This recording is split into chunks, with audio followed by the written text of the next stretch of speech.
الحمدللہ رب العالمین والصلاة والسلام علی سید الانبیاء والمرسلین اما بعد فاعوذ باللہ من الشیطان الرجیم بسم اللہ الرحمن الرحیم۔ پڑھیے صلاۃ والسلام علیک یا رسول اللہ۔ فرمان مصطفیٰ صلی اللہ تعالیٰ علیہ وسلم ہے کہ جو بندہ مجھ پر 3 مرتبہ صبح اور 3 مرتبہ شام کو درود پاک پڑھتا ہے تو اللہ تعالیٰ پر حق ہے کہ اللہ پاک اس بندے کے اس دن اور اس رات کے گناہ بخش دے۔ محمد صلی اللہ علیہ وسلم کی محبت دین حق کی شرط اول ہے، اگر اسی میں ہو خامی تو سب کچھ نامکمل ہے۔ محمد کی محبت ہے سند آزاد ہونے کی، محمد کی محبت ہے سند آزاد ہونے کی، خدا کے دامن توحید میں آباد ہونے کی۔ میرے ہم مکتب ساتھیوں، معزز اساتذہ کرام اور معزز طلباء کرام، اللہ پاک نے کم و بیش 1,24,000 انبیاء کرام اس دنیا میں مبعوث فرمائے کہ جو اس دنیا کے اندر اللہ تعالیٰ کی توحید کا پیغام پہنچاتے، اور اللہ تعالیٰ نے جب جب کسی نبی کو اس دنیا میں مبعوث فرمایا تو ہر نبی کے ساتھ اس کے حواری، اس کے ساتھی بھی بھیجے تاکہ وہ اس نبی کی حمایت کریں۔ اب وہ جو اس نبی کے ساتھی، اس کے حواری، اس کے جانثار، وہ نبی جو بات ان کو ارشاد فرماتا، جس بات کا وہ حکم دیتا یا اللہ تعالیٰ کی طرف سے ان کو حکم دیا جاتا تو اس بات کو پورا کرنے کے لیے کوئی کسر نہ چھوڑتے، اپنے نبی کی بھی اطاعت کرتے، فرما برداری کرتے اور اللہ تعالیٰ کی بھی فرما برداری کرتے۔ لیکن تاریخ اس بات پر گواہ ہے کہ جیسا رسول اکرم صلی اللہ تعالیٰ علیہ وآلہ وسلم سے محبت اور عشق کا والہانہ اظہار صحابہ کرام علیہم رضوان نے کیا، اس طرح کی نہ کوئی نظیر ملی ہے، نہ کوئی مثال ملے گی۔ گویا کہ عشق رسول صلی اللہ تعالیٰ علیہ وآلہ وسلم صحابہ کرام علیہم رضوان کے دلوں کی دھڑکن بن چکا تھا کہ حضور علیہ الصلوۃ والسلام کے عشق و محبت میں اس قدر مستغرق ہو چکے تھے کہ انہیں حضور علیہ الصلوۃ والسلام کی ذات کے علاوہ کسی چیز کا علم ہی نہ تھا، نہ انہیں دنیا کی فکر اور نہ ہی اس چیز کی فکر جو دنیا سے نسبت رکھتی ہو۔ صحابہ کرام علیہم رضوان اپنی بات، اپنی ذات پر سب کچھ برداشت کر لیتے، لیکن اگر جب بات حضور کی آ جاتی، حضور کی عزت کی، حضور کی ناموس کی بات ہوتی تو صحابہ کرام علیہم رضوان حضور کی شان میں ادنا سی گستاخی، ادنا سی بے ادبی کو بھی برداشت نہ کرتے۔ حضرت سیدنا انس رضی اللہ تعالی عنہ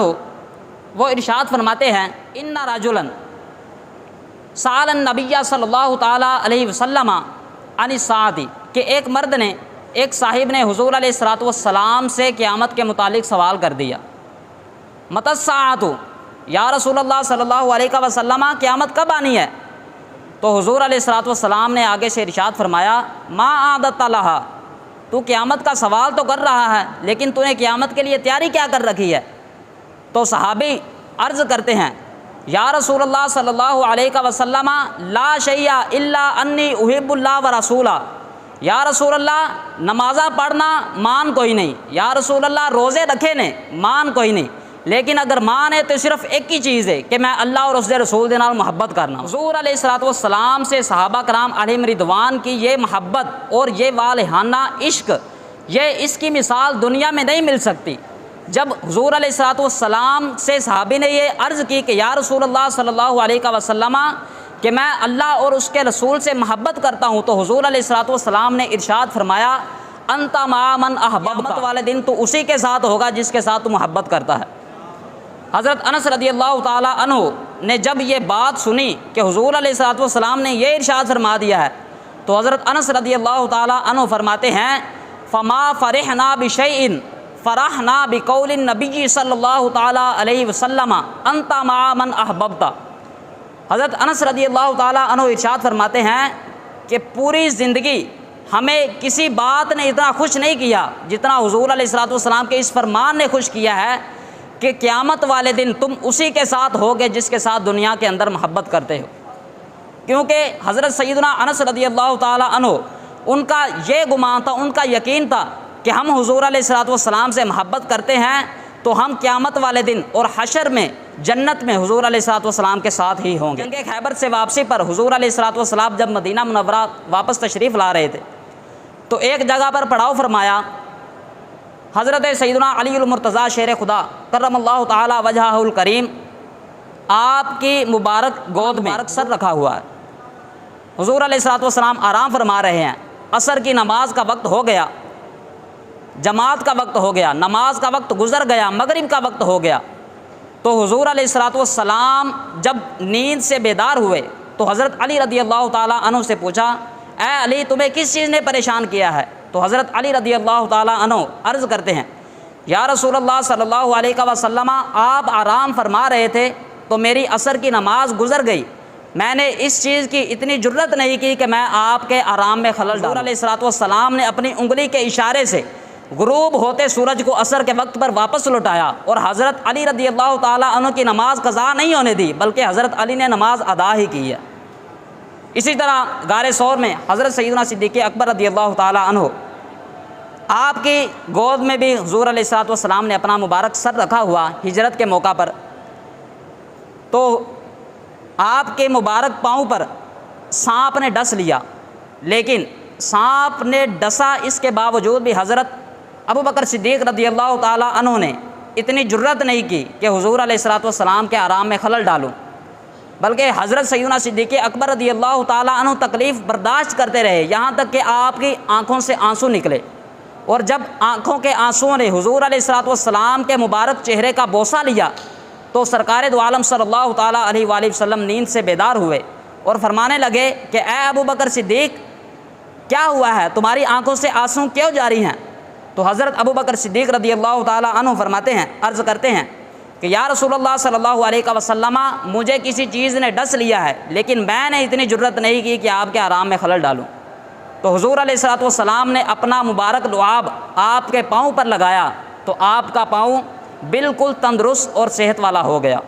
مولا علی نے واری تیری نیند پر نماز، اور وہ بھی عصر جو سب سے اعلیٰ خطر کی ہے، صدیق بلکہ غار میں جاں اس پہ دے چکے، صدیق بلکہ غار میں جاں اس پہ دے چکے، حفظ جاں تو جاں فروز غرر کی ہے،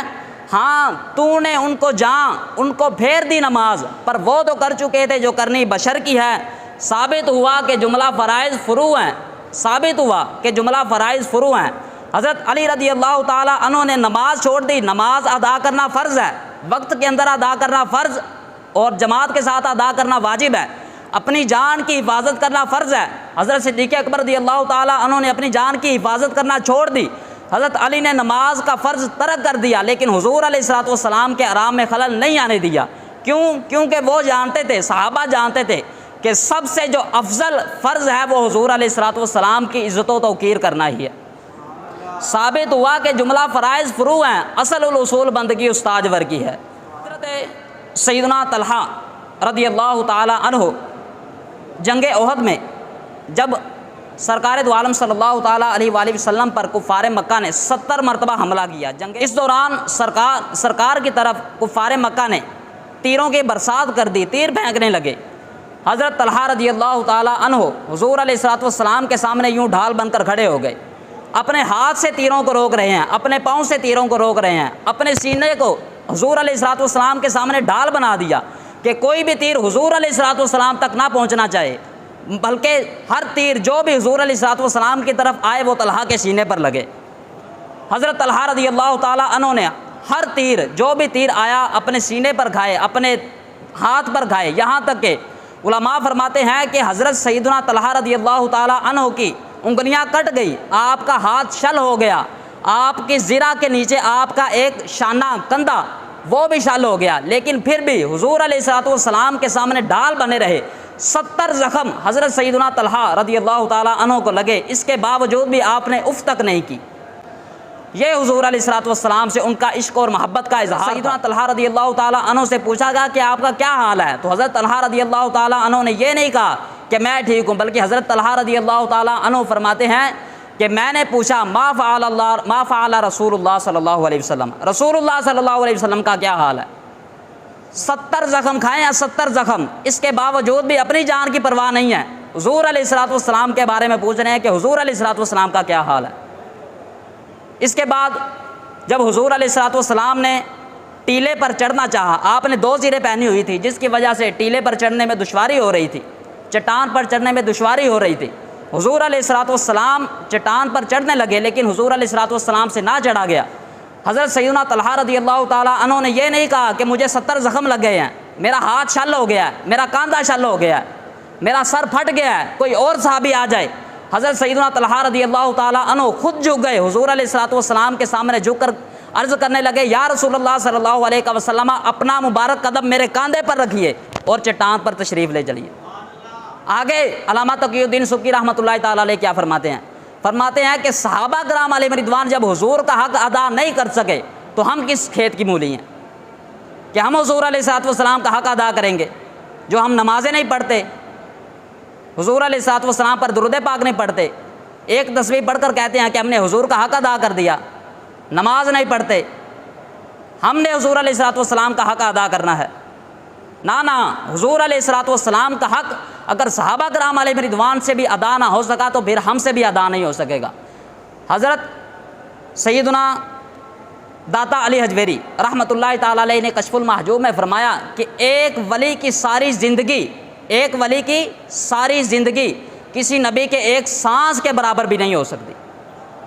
ایک ولی کی۔ حضرت سیدنا غوث اعظم رضی اللہ تعالیٰ عنہ کی ساری زندگی حضور کے ایک سانس کے برابر بھی نہیں ہے۔ حضرت سیدنا داتا علی حجویری رحمۃ اللہ تعالیٰ علیہ کی ساری زندگی حضور کے ایک سانس کے برابر بھی نہیں ہے۔ جتنے بھی اولیاء اللہ گزر چکے ہیں یا دنیا میں موجود ہیں، قیامت تک آئیں گے، ہر ایک ولی کی ساری زندگی حضور کے ایک سانس کے برابر بھی نہیں ہو سکتی۔ جب صحابہ کرام علیہ رضوان سے حضور کا حق ادا نہیں ہو سکا تو پھر ہم کون سی چیز ہے؟ ہم کیسے حضور علیہ الصلوۃ والسلام کا حق ادا کر سکیں گے؟